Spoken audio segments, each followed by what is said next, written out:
57 अंतरिक्ष दशांक सूत्र के वाचन में तीसरे वर्ग का अष्टम अध्याय गज सुकुमार अणगार का वर्णन चल रहा है। कल हमने जाना था कि किस प्रकार गज सुकुमार अणगार कितनी दुस्सह्य वेदना को सहन करके आत्म स्वभाव में लीन रहकर और सर्व कर्मों का क्षय करके सिद्धि गति को प्राप्त हुए। अब उसके आगे का वर्णन क्या आता है हम जानेंगे। 57 पेज नंबर पर सबसे नीचे का पैराग्राफ। तत्थनं अहासन्निहिं देवेहिं सम्मम आराहिये टिकट्टु दिव्ये सुरभि गंधोदय बुठे दसद्ध वर्णे कुसुमे निवाड्ये चेलुखेवे कय दिव्येय ये गंधर्व निर्णाय कय यावी होखा तैनंग से कण्हे वासुदेवे कल्लम पाउप भायाए जाव जलंते नहाय जाव विभूषिये हथि खंध वर्गय सकोरंट मल्लदामेनं छत्तेनं धरिजमानेनं सेयवर चामराहिं उद्धव मानिहिं महया भड़ चढ़गर पहकर वंद परिखित्ते बार वैंग नयरिंग मज्जंग मज्जेनंग जेनेव अरहा अरिठ नेमी तेनेव पहारेथ गमनाए। जब गज सुकुमार अणगार को केवल ज्ञान केवल दर्शन प्रकट हुआ और आयुष्य काल उसी समय पूर्ण होने पर वे सिद्ध बुद्ध और मुक्त पद को प्राप्त हुए, तब उस समय वहाँ पर क्या होता है, वहाँ पर समीपवर्ती देवों ने इन गज सुकुमार अणगार ने चारित्र का सम्यक आराधन किया है ऐसा विचार कर अपनी वैक्रिय शक्ति के द्वारा दिव्य सुगंधित अचित्त जल और 5 वर्णों के अचित्त फूलों एवं वस्त्रों की वर्षा की और दिव्य मधुर गायन एवं वाद्यों की ध्वनि से आकाश को व्याप्त कर दिया। गज सुकुमार की दीक्षा के दूसरे दिन सूर्योदय हो जाने पर स्नान आदि करके यावत सभी अलंकारों से अलंकृत हो हाथी पर बैठकर कोरंट के फूलों की माला से युक्त छत्र सिर पर धराते हुए तथा दाएं बाएं दोनों ओर श्वेत चामर डुलाते हुए अनेक सुभटों के समूह से युक्त कृष्ण वासुदेव द्वारिका नगरी के राजमार्ग से होते हुए भगवान अरिष्ट नेमि के समीप जाने के लिए चले। तैनंग से कण्हे वासुदेवे वारवय्य नयरिये मज्जंग मज्जेणंग निगच्छमाणे एकं पुरीसं पासई जुन्नंग जराजर्य देहं जाव किलंतं महै महालयाओ इट्टगरासियो एगमेगं इट्टगम कहाए बहिया रथा पहाओ अंतो गिहम अनुपविस्माणं पासई। तैनंग से कण्हे वासुदेवे तस्य पुरीसस्य अनुकंपन ठाए हथि खंध वर्गय चेव एगम इट्टगम गिन्हई गिन्हिता बहिया रथा पहाओ अंतो गिहं अनुपवेशई। तैनंग कण्हेनंग वासुदेवेनं एगय इट्टगाय गहियाए समानीय अणे गेहिं पुरीस सयहिं से महालय इट्टगस राशि बहिया रथा पहाओ अंतो भरंसी अनुपवेशिये। द्वारिका नगरी के मध्य जाते हुए कृष्ण वासुदेव ने एक पुरुष को देखा। वह बहुत वृद्ध था। वृद्धावस्था के कारण उसकी देह जर्जरित हो गई थी। वह बहुत दुखी था। उसके घर के बाहर राजमार्ग पर ईंटों का एक विशाल ढेर था। वह वृद्ध उस विशाल ढेर में से एक एक ईंट उठाकर बाहर से अपने घर में लाकर रख रहा था। उस दुखी वृद्ध को इस प्रकार कार्य करते हुए देखकर कृष्ण वासुदेव के मन में अनुकंपा उत्पन्न हुई। उन्होंने हाथी पर बैठे बैठे ही अपने हाथ से एक ईंट उठाकर उसके घर में रख दी। कृष्ण वासुदेव के द्वारा ईंट उठाए जाने पर अन्य सभी लोगों ने ईंट उठाकर सारा ढेर उसके घर में पहुंचा दिया। इस प्रकार श्री कृष्ण के एक ईंट उठाने मात्र से उस वृद्ध पुरुष का बार बार चक्कर काटने का कष्ट दूर हो गया।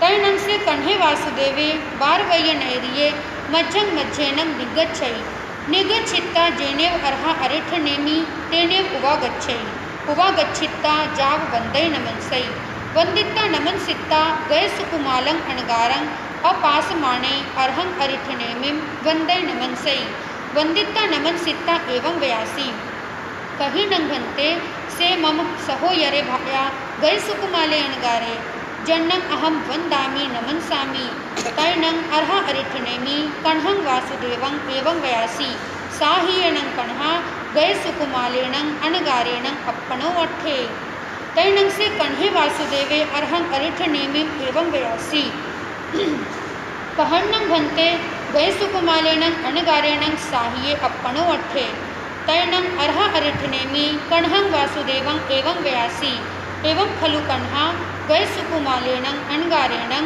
मम कल्लं पूर्ववरण्ह काल समयंसि वंदे नमनसै वंदिता नमनसिता एवं वयासि इच्छा में नंग जाव उप संपज्जितान विहरई तैनं तं गए सुकुमाल अणगारं एगे पुरी से पासई पासिता आसु रुक्ते जाव सिद्धे तं एवं खलु कण्हा गए सुकुमालेणं अणगारेणं साहिये अप्पणो अट्ठे।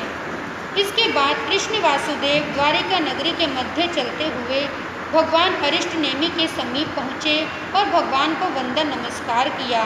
तत्पश्चात अपने सहोदर लघु भ्राता नव दीक्षित गज सुकुमाल अणगार को वंदन नमस्कार करने के लिए इधर उधर देखने लगे।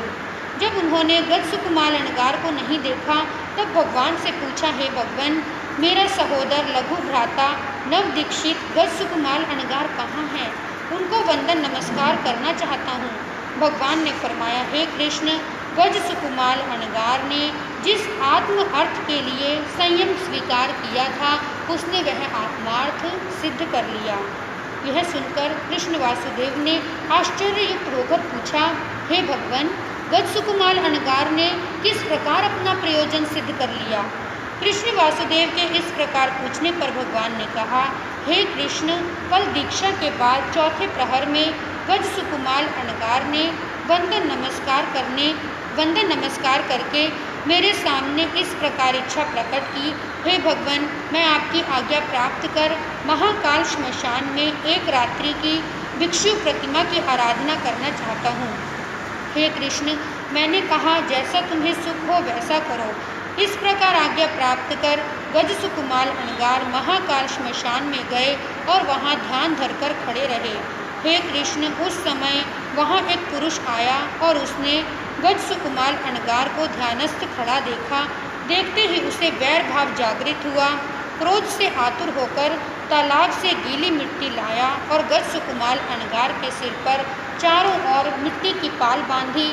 फिर चिता में जलते हुए खैर के अत्यंत लाल अंगारों को एक फूटे हुए मिट्टी के बर्तन में लेकर गज सुकुमाल अणगार के सिर पर डाल दिए, जिससे गज सुकुमाल अणगार को असह्य वेदना हुई, परंतु फिर भी उनके हृदय में उस घातक पुरुष के प्रति थोड़ा भी द्वेष भाव नहीं आया।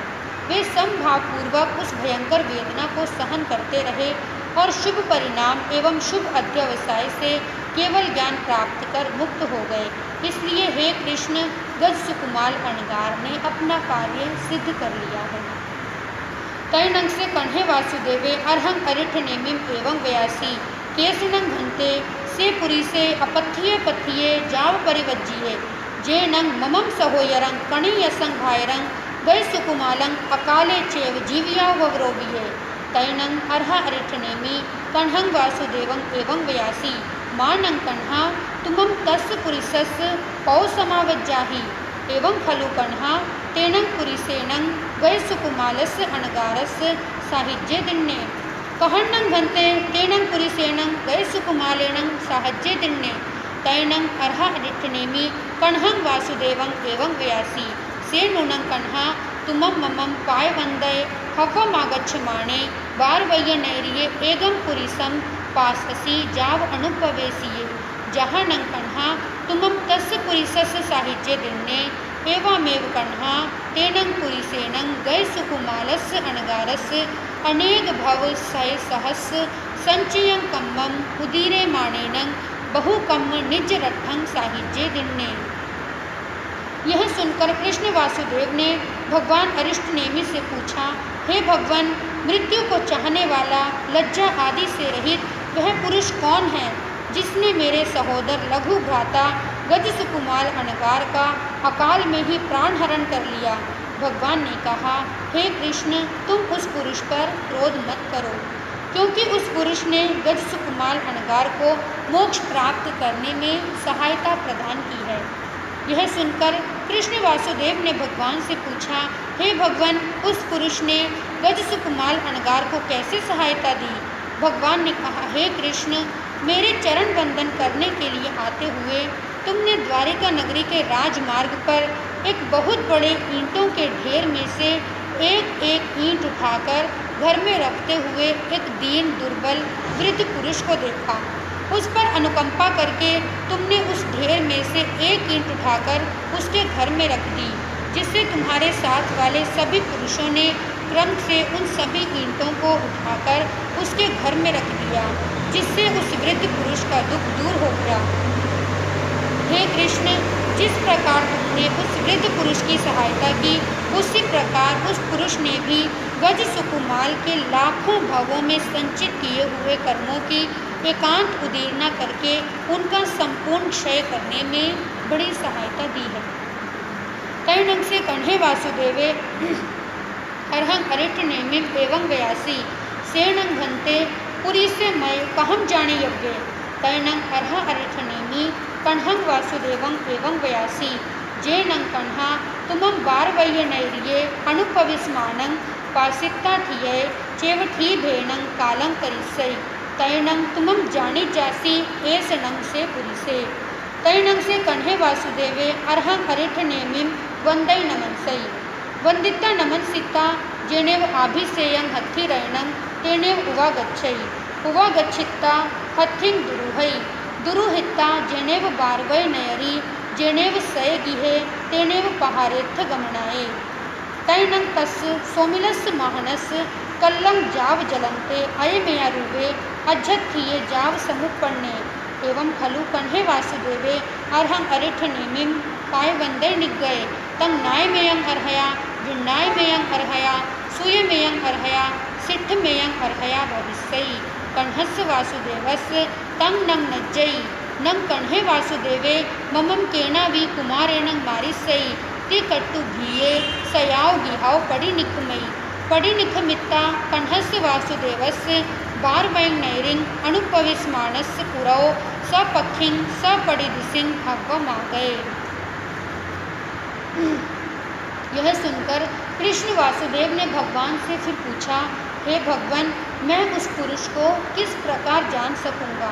भगवान ने कहा, हे कृष्ण, द्वारिका नगरी में प्रवेश करते हुए तुम्हें देखते ही जो पुरुष आयु की स्थिति के क्षय से वहीं पर खड़ा खड़ा ही मृत्यु को प्राप्त हो जाए, उसी पुरुष को तुम जान लेना कि यह वही पुरुष है।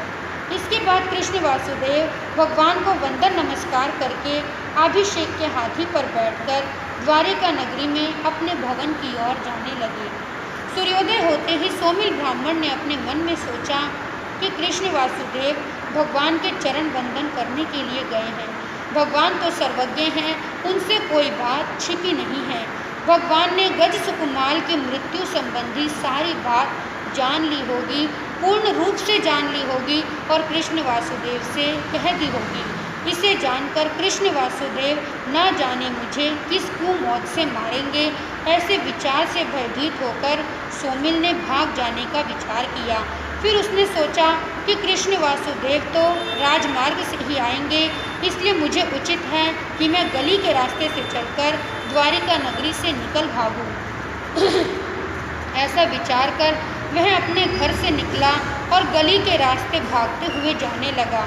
इधर कृष्ण वासुदेव भी अपने सहोदर लघु भ्राता गज सुकुमाल अणगार की अकाल मृत्यु के शोक से व्याकुल होने के कारण राजमार्ग छोड़कर गली के रास्ते से ही आ रहे थे, जिससे संयोगवश वह सोमिल ब्राह्मण कृष्ण वासुदेव के सामने ही आ निकला।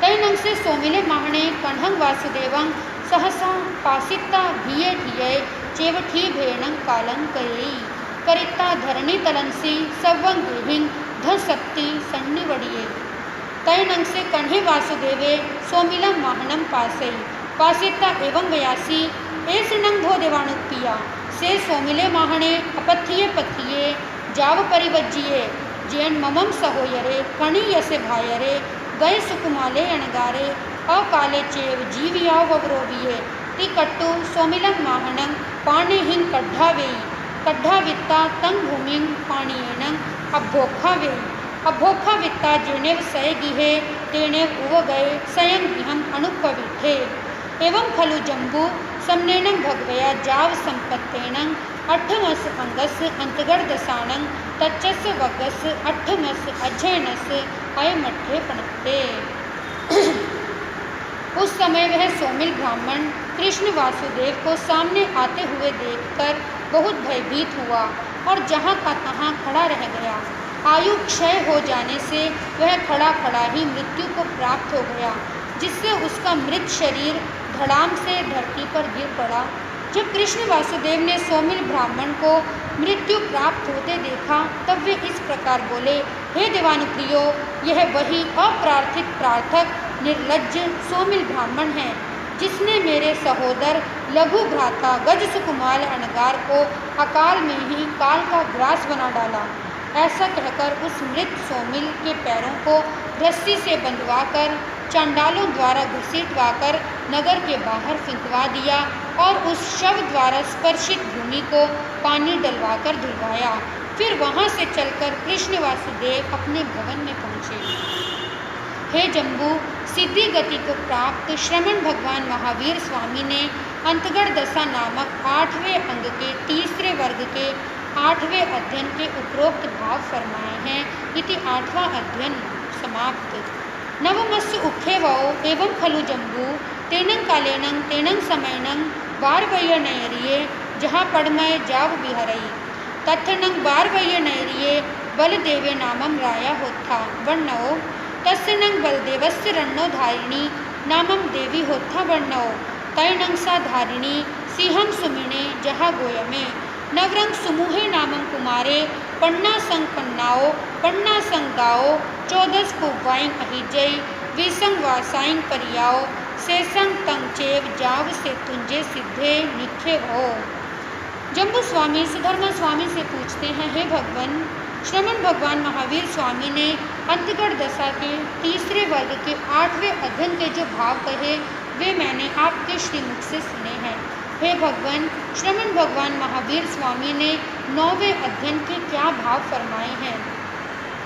जम्बू स्वामी के उपरोक्त प्रश्न के उत्तर में सुधर्मा स्वामी ने फरमाया, हे जम्बू, उस काल उस समय में द्वारिका नाम की नगरी थी। उस नगरी में भगवान अरिष्टनेमी तीर्थंकर परंपरा से विचरते हुए पधारे। उस द्वारिका नगरी में बलदेव नाम के राजा थे। उनकी रानी का नाम धारिणी था। वह अत्यंत सुकोमल और सुंदर थी। एक समय सुकोमल शैया पर सोई हुई धारिणी रानी ने स्वप्न देखा।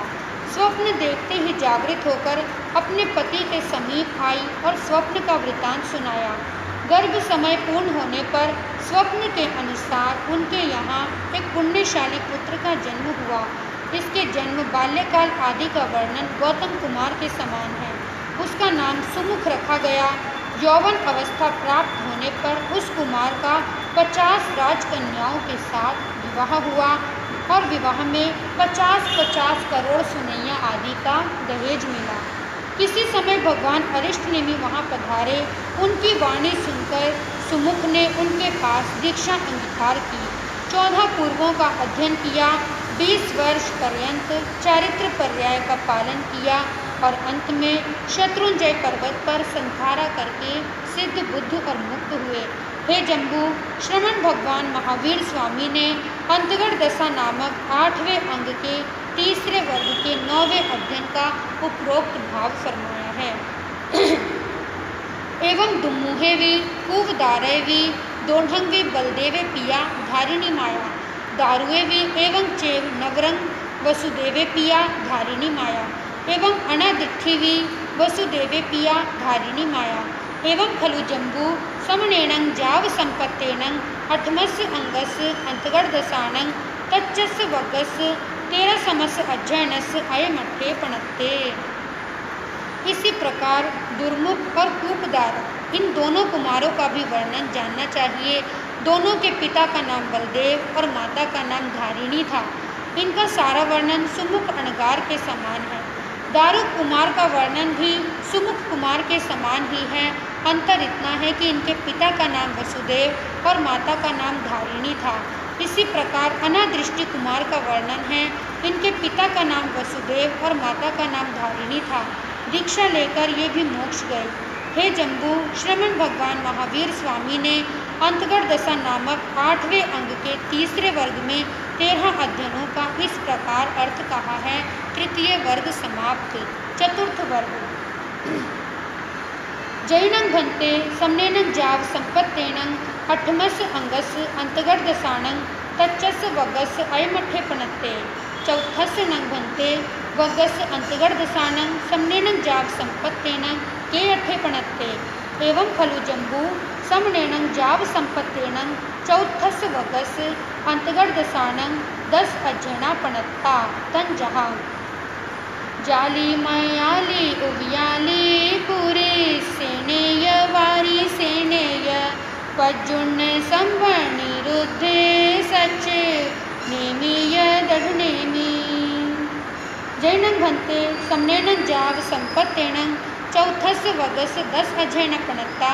पढ़मस्सनं भन्ते अध्ययनस समनेनं जाव संपत्तेनं के अठे पणत्ते। एवं खलु जम्बू तेनं कालेनं तेनं समयनं बार वै नामम नयरी होता। जहाँ पढ़ में कन्हे वासुदेवे आहे बच्चंग जाव विहरई। तथ नंग बार वये नयरिये वसुदेवे राया धारिणी देवी बन्नौ। जहाँ गोयमो नवरंग जाली कुमारे पन्ना सौदाओ बार संगी 16 वासा परियाओ शेषंग जहाँ गोयमस जाव से तुंजे सिद्धे। एवं मयाली उवियाली पुरिस सेने वारी सेने एवं पज्जुन्नेवी नवरंग कन्हे पिया रुक्मिणी माया। एवं संबेवी नवरंग जम्बवई माया। एवं अनिरुद्धेवी नवरंग पज्जुन्ने पिया वेदभ्भी माया। एवं सच्चनेमी नवरंग समुद्र विजय पिया शिवा माया। एवं दढ़ नेमी भी सव्य एक गमा चौथस वगस निखे वो। जम्बू स्वामी सुधर्मा स्वामी से प्रश्न करते हैं, हे भगवान, सिद्धि गति प्राप्त श्रमण भगवान महावीर स्वामी ने अंतगढ़ दशा नामक 8वें अंग के तीसरे वर्ग के जो भाव कहे हैं वे मैंने श्रवण किए। चौथे वर्ग का भगवान ने क्या अर्थ कहा है सो कृपा कर फरमाइए। उपरोक्त प्रश्न के उत्तर में सुधर्मा स्वामी फरमाते हैं, हे जम्बू, श्रमण भगवान महावीर स्वामी ने चतुर्थ वर्ग में 10 अध्ययन कहे हैं। उनके नाम इस प्रकार हैं, जाली, मयाली, उवियाली, पुरुष सेन, वारी सेन, प्रद्युम्न, श्याम, अनिरुद्ध, सत्यनेमी और दृढ़नेमी। हे भगवान, श्रमण भगवान महावीर स्वामी ने चतुर्थ वर्ग के 10 अध्ययन कहे हैं, तो उनमें से प्रथम अध्ययन के क्या भाव हैं। हे जम्बू, उस काल उस समय में द्वारिका नाम की नगरी थी।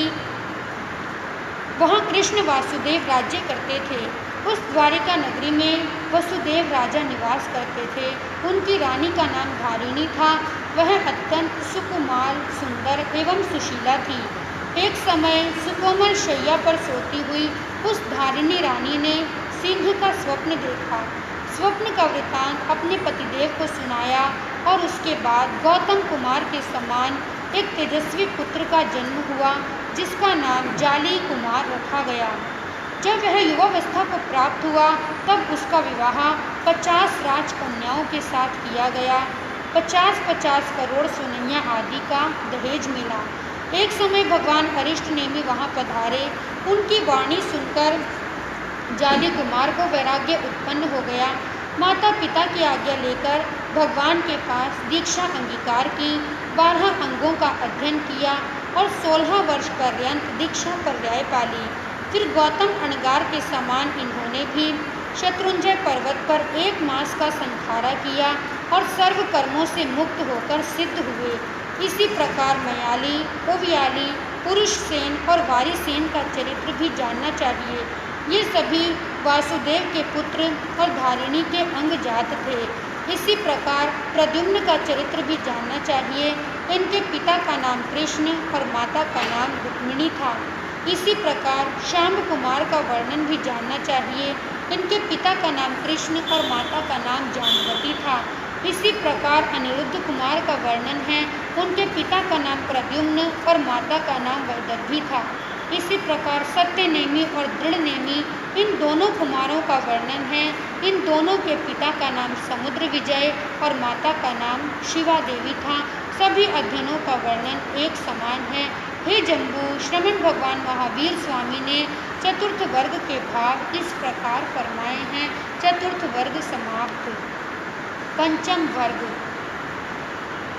जैनं भन्ते समनेनं जाव संपत्तेनं चौथस्य वर्गस अयमठ्ठे पणत्ते पंचमस्य नं भन्ते वर्गस अंतगर्दसानं समनेनं जाव संपत्तेनं के अठ्ठे पणत्ते एवं खलु जम्बू समनेनं जाव संपत्तेनं पंचमस्य वर्गस 10 अध्ययना पणत्ता तंजहा पौमा वै गौरी गंधारी लखनसु सीमाय जम्बू वै सच्चे भामा रूपिणी मूल सिरिमूल दत्ताय जैनं भन्ते समनेनं जाव संपत्तेनं पंचमस वर्गस 10 अध्ययना पणत्ता पद्मस्य नं भन्ते अध्ययनस्य समनेनं जाव संपत्तेनं के अठ्ठे पणत्ते एवं खलु जम्बू तेनं कालेनं तेनं समयनं बार वै नामम नयरी होता जहाँ पढ़ में जाव कण्हे वासुदेवे आहे वच्चं जाव विहरई तस्य नं कण्हस्य वासुदेवस्य पौमा वै नामम देवी होता वन्नौ तेनं कालेनं तेनं समयनं अर्हा अरिठनेमी समो सढ़े जाव विहरई कण्हे निगये जाव पज्जु वासई तैनं सा पौमा वै देवी इमी से कहाए लद्दठा समाणी हठ तुठे जहा देवई जाव पज्जु वासई तैनं अर्हा अरिठनेमी कण्हस्य वासुदेवस्य पौमा वै देवीये जाव धम्म कहा परिसा पड़ी गया। जम्बू स्वामी श्री सुधर्मा स्वामी से पूछते हैं, हे भगवान, श्रमण भगवान महावीर स्वामी ने अंतगढ़ सूत्र के चतुर्थ वर्ग का जो अर्थ कहा वह मैंने सुना। हे भगवान, इसके बाद 5वें वर्ग में क्या भाव फरमाए हैं? उपयुक्त प्रश्न के उत्तर में सुधर्मा स्वामी कहते हैं, हे जम्बू, श्रमण भगवान महावीर स्वामी ने 5वें वर्ग में 10 अध्ययन फरमाए हैं जो कि इस प्रकार हैं: पद्मावती, गौरी, गांधारी, लक्ष्मणा, सुसीमा, जामवती, सत्यभामा, रुक्मिणी, मूलश्री और मूलदत्ता। श्री जम्बू स्वामी पूछते हैं, हे भगवान, श्रमण भगवान महावीर स्वामी ने 5वें वर्ग में 10 अध्ययन कहे हैं, तो उनमें से पहले अध्ययन का क्या भाव है? श्री सुधर्मा स्वामी जम्बू स्वामी से कहते हैं, हे जम्बू, उस काल उस समय में द्वारिका नाम की नगरी थी। वहाँ कृष्ण वासुदेव राज्य करते थे। उनकी रानी का नाम पद्मावती था। वह अत्यंत सुकुमार और सुरूप थी। उस काल उस समय में भगवान अरिष्टनेमी तीर्थंकर परंपरा से विचरते हुए वहाँ पधारे। भगवान का आगमन सुनकर कृष्ण वासुदेव उनके दर्शन के लिए गए, यावत परिपासना करने लगे। भगवान का आगमन सुनकर पद्मावती रानी भी अत्यंत हृष्ट पुष्ट प्रसन्न हुई। वह भी देवकी के समान धर्म रथ पर चढ़कर भगवान के दर्शन करने के लिए गई। भगवान अरिष्टनेमी ने कृष्ण वासुदेव, पद्मावती रानी और परिषद को धर्म कथा कही। धर्म कथा सुनकर परिषद अपने अपने घर लौट गई। तैनं कण्हे वासुदेवे अर्हं अरिठनेमिं वंदे नमनसई वंदिता नमनसिता एवं व्यासी इमीसे नंघन्ते बार वय नयरिये दुवालस जोयनाया मय नव जोयन विच्छिन्नाय जाव पच्चक हम देवलोक भूयाय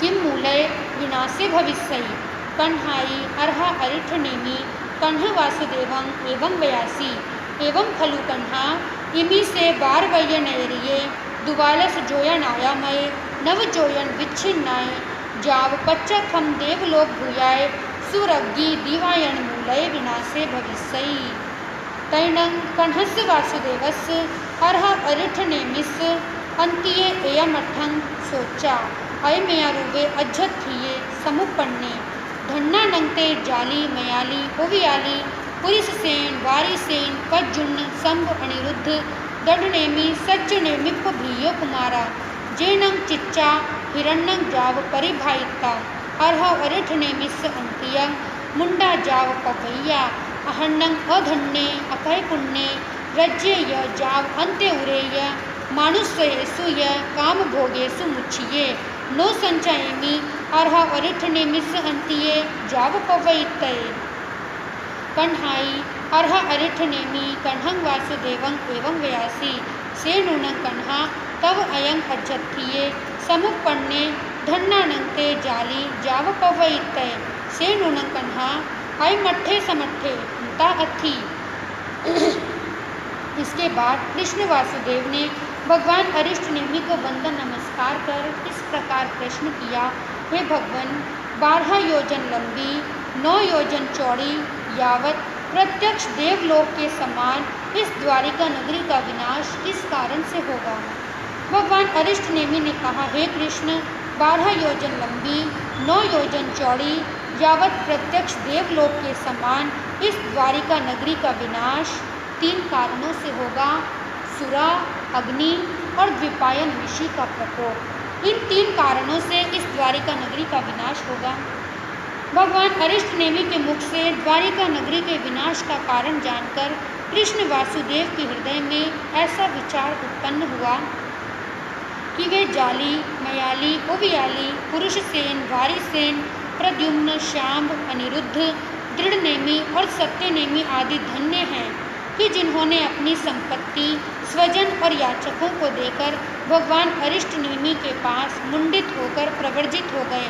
मैं अधन्य हूँ, अकृत पुण्य हूँ, जिससे मैं राज्य में, अंतःपुर में और मनुष्य संबंधी काम भोगों में ही फंसा हुआ हूँ।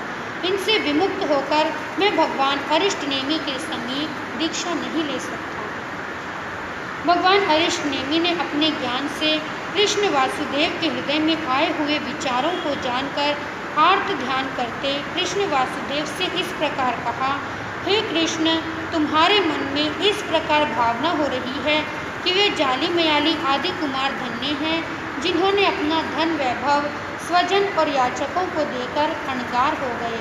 मैं अधन्य हूँ, अकृत पुण्य हूँ, जो राज्य, अंतःपुर और मनुष्य संबंधी काम भोगों में ही वृत्त हूँ।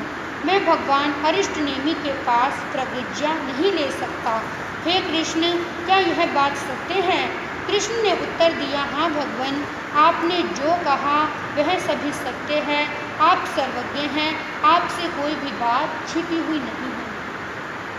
तम नो खलु कण्हा एवं भूयं वा भव्वं वा भविष्यै वा जन्नं वासुदेवा चैत्ता हिरण्यं जाव पवै सन्ति से केनठेनं घन्ते एवं उच्चै न एवं भूयं वा जाव पवै सन्ति कण्हाई अर्ह अरिठनेमि कण्हं वासुदेवं एवं वयासि एवं खलु कण्हा सव्ये वीयणं वासुदेवा पुव्व भवे नियाणकड़ा से नठेनं कण्हा एवं उच्चै न एवं भूयं जाव पवै सन्ति तैनं से कण्हे वासुदेवे अर्हं अरिठनेमिं एवं वयासि अहर्णं भन्ते इयो कालमासे कालं किच्चा कहिं गमिष्यामि कहिं उपवज्जिष्यामि तैनं अर्ह अरिठनेमि कण्हं वासुदेवं एवं वयासि एवं खलु कण्हा तुमं बार वय नैरिये सुर अग्नि दिवायन पौव निधर्धाय अम्मा पी नियग विपहुने रामेण बलदेवेन सद्धिं दाहिन व्यालिंग अभिमुहे जोहित ठिल्ल पामुखाणं पंचनहं पंडवाणं पंडुराय पुत्तानं पासं पंडु महुरं संपत्थिये कौसंब वनकानने न गोहवर्पायवस्य अहे पुढवी शिला पट्टे पीयवथ पच्छाय शरीरे जर कुमारेणं तिखेणं कोदंड विपुमुखेणं इसुना वामे पाय विद्धे समाणे कालमासे कालं किच्चा तच्चाय वालुयप्प भाए पुडविये जाव उपवज्जी ही सी। हे कृष्ण, ऐसा कभी हुआ नहीं, होता नहीं और होगा भी नहीं कि वासुदेव अपने भव में संपत्ति छोड़कर प्रवृत्त हो जाए। नहीं, वासुदेव दीक्षा लेते ही नहीं, कभी ली नहीं और भविष्य में लेंगे भी नहीं। यह सुनकर कृष्ण वासुदेव ने पूछा, हे भगवान, इसका क्या कारण है? भगवान ने कहा, हे कृष्ण, सभी वासुदेव पूर्व भव में निदानकृत होते हैं, इसलिए मैं ऐसा कहता हूँ कि ऐसा कभी हुआ नहीं, होता नहीं और होगा भी नहीं कि वासुदेव अपनी संपत्ति को छोड़कर दीक्षा अंगीकार करे। यहाँ पर एक बात स्पष्ट करने की है कि चक्रवर्ती के पास 6 खंड का राज्य होता है और वासुदेव के पास 3 खंड का राज्य होता है। संपत्ति की दृष्टि से, रिद्धि सिद्धि की दृष्टि से, शक्ति सामर्थ्य की दृष्टि से, सभी दृष्टियों से वासुदेव से ऊपर चक्रवर्ती होता है। चक्रवर्ती की रिद्धि सिद्धि अधिक होती है, किंतु फिर भी चक्रवर्ती उसी भव में दीक्षित भी हो सकते हैं और मुक्ति को प्राप्त भी हो सकते हैं, किंतु वासुदेव ऐसा नहीं कर पाते। इसका मूल कारण क्या है? निदान मूल कारण है, यानी चक्रवर्ती को जो प्राप्त है वह उसके द्वारा मांगा हुआ नहीं है, उसकी जो करनी है उसने उसको बेचकर प्राप्त नहीं किया, बल्कि उसके पुण्य के फल से उसे स्वतः मिला है, इसीलिए वह उसको त्याग सकता है। किंतु वासुदेव अपने पूर्व भव की साधना को बेचकर और वासुदेवत्व को मांगते हैं, इस कारण वे उसका त्याग नहीं कर पाते। इसीलिए कहा जाता है कि जो भी धर्म साधना आराधना, जो भी धर्मानुष्ठान हम करते हैं उसमें फल की इच्छा नहीं करनी चाहिए, किसी भी प्रकार के फल की मांग नहीं करनी चाहिए। और इसका एक और कारण होता है कि जो इस भव में हमें पुण्य का फल प्राप्त होता है, वह जो हमें प्राप्त हुआ है पूर्व भव में, वह किस प्रकार के पुण्य से प्राप्त हुआ है। उदाहरण के लिए समझें कि यदि सुपात्र दान हमने दिया और सुपात्र दान के फल स्वरूप हमें इस भव में रिद्धि सिद्धि की प्राप्ति हुई, तो वह जो रिद्धि सिद्धि हमें प्राप्त होगी वह हमें संसार में जकड़ने वाली नहीं होगी, चाहे कितनी भी मिल जाए, किंतु वह हमें इस प्रकार से मिलेगी कि जैसे सूखी मिट्टी के समान आसानी से छूट सकती है। किंतु यदि हमने फल की इच्छा से पुण्य उपार्जन किया है, तो वह जो पुण्य प्राप्त होगा वह हमें संसार में फंसा सकता है। जैसे शालिभद्र का उदाहरण है, पूर्व भव में जो उसने दान दिया निस्वार्थ भाव से और इतनी श्रद्धा भक्ति से दान दिया, उसके फलस्वरूप उसको कितनी अधिक रिद्धि संपत्ति प्राप्त हुई, इतनी संपन्नता मिली, किंतु वह कैसे छूटी? एक झटके में छूट गई। एक शब्द सुना कि मेरे ऊपर भी कोई नाथ है और वह संपत्ति उसकी छूट गई, क्योंकि वह उसको किसके फलस्वरूप मिली थी कि पूर्व भव में उसने ऐसे महात्मा को, ऐसे मुनि को दान दिया था जिनकी साधना अत्यंत उत्कृष्ट थी, तो उसके फलस्वरूप उसको प्राप्त हुई रिद्धि सिद्धि भी उसको संसार में फंसाने वाली नहीं बनी, बल्कि उसको संसार से मुक्त कराने वाली बनी। तो ये मुख्य कारण होता है। तो यहाँ सूत्र में भी क्या आया कि वासुदेव कभी दीक्षा नहीं ले पाते, क्योंकि वे अपनी करनी को बेचकर और उसका फल मांगकर फिर वासुदेवत्व प्राप्त करते हैं। तो जब कृष्ण वासुदेव को ये ज्ञात हुआ कि मैं क्यों दीक्षा नहीं ले सकता, तब उन्होंने भगवान अरिष्टनेमि से पूछा, हे भगवान, मैं यहाँ से काल के समय काल करके कहाँ जाऊँगा, कहाँ उत्पन्न होऊंगा?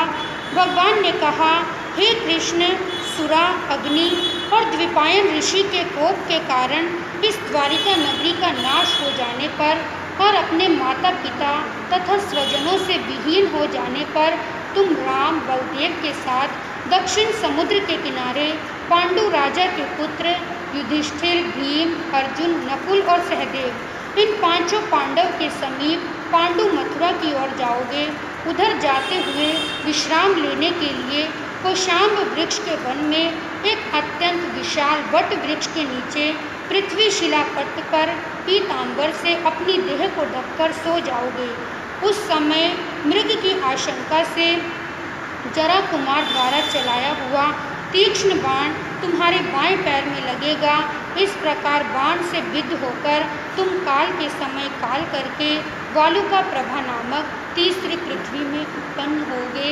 तो इस प्रकार कृष्ण वासुदेव को अपने भविष्य का ज्ञान होता है कि उनका भविष्य कैसा है, उनका अगला भव कैसा है। अब यह जानकर उनकी क्या प्रतिक्रिया होगी और उस प्रतिक्रिया के फलस्वरूप वे क्या करेंगे, किस प्रकार वे तीर्थंकर गोत्र का अपना उपार्जन करेंगे, ये सभी वर्णन आएगा।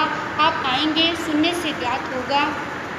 श्री आगमे टिगहे परिणत्ते तंजहा सुत्तागमे अथागमे तदुभयागमे एहवा श्री आगम ज्ञान के विषय जे कोई अतिचार लगा हो ते में आलोम जम्वा इधंग बच्चा मेलियंग हीनखरंग अच्छखरंग पयहीनंग विनयहीनंग जोगहीनंग घोषहीनंग सुट्ठु दिन्नंग दुट्ठु परिच्छियंग अकाले कौ सज्जाओ काले न कौ सज्जाओ असज्जायंग सज्जायंग सज्जायंग न सज्जायंग भणता गुणता विचारता ज्ञान वे ज्ञानवंत पुरुष की कोई अविनयाशात न की हो। तस्मेच्छामि दुक्केड़म तस्मेच्छामि